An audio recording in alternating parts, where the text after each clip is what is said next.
I mean, guys, you can't beat this, you know? Are these some of the signature, would you say, I mean, we were talking about earlier, some of the signature holes are part of the course? So what's unique here about numbers 10 and 11 is this is truly new land to Tom and completely new holes. And, you know, holes original 10 through 15 were written up as, according to Rand Morissette, who started Golf Club Atlas and at one point was Golf Digest architectural editor. Rand said that 10 through 15 at High Point to this day might be the best 6 consecutive holes Tom ever routed. Oh, wow. And we were able to bring those back as now 8 and 9, and then 12, 13, 14, 15. Just, again, even just standing here in the fairway, and there's just so much character. You turn around here and look at, you know, beautiful backdrop there. Tom, you said it, this is Northern Michigan right here. And you guys who know Northern Michigan really well, you can imagine. I mean, in the fall, this is just a sea of color, and it's spectacular. The first time Tom ever saw the land in the mid-1980s, he said this land reminded him of the land that some of the great golf courses are built on northwest of London. So Sunningdale, St. George's Hill, Swinley Forest. So this sort of has the American heathland, which doesn't necessarily exist, but it's that style of land. And I think what he's done here is something that, you know, looks and plays a lot like that type of golf. Just a pure golf course. I'm even taking caddies, as we see caddies walking over here as well. We're a walking club. Yep. So, you know, I believe that the game is best experienced on foot, just like we're doing right here, walking, talking.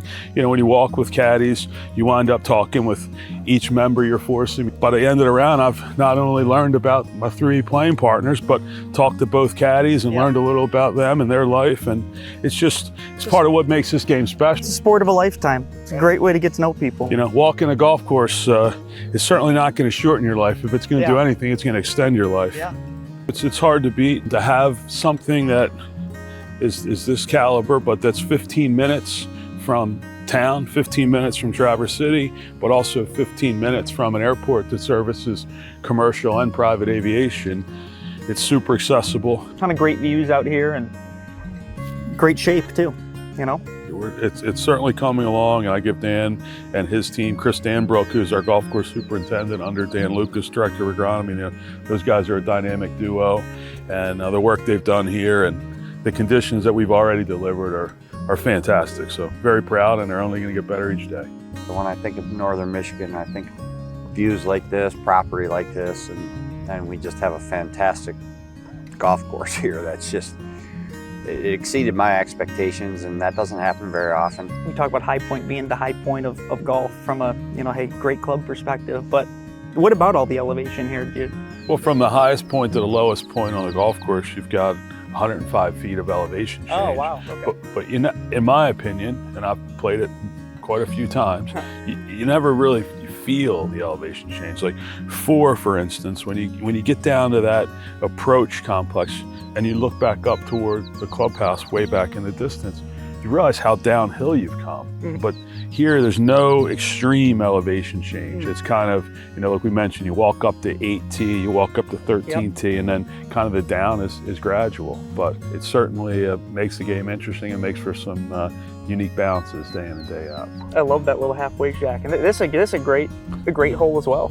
So it's a vintage trailer from the 1960s, and our site engineer found it and sent me a picture of it, and I immediately sent it to our operations team. He basically called the people selling it and said, "I'll be down tomorrow with cash if you're willing to get it out of storage." And there you go. What do we always say? Money talks, right? It's a nice conversation piece, great statement piece, and it's kind of what we're about. You know, simplicity, but also the difference between good and great is all in the details. Yeah. So you know, the idea of just something that you don't see everywhere else. But even just standing in these fairways.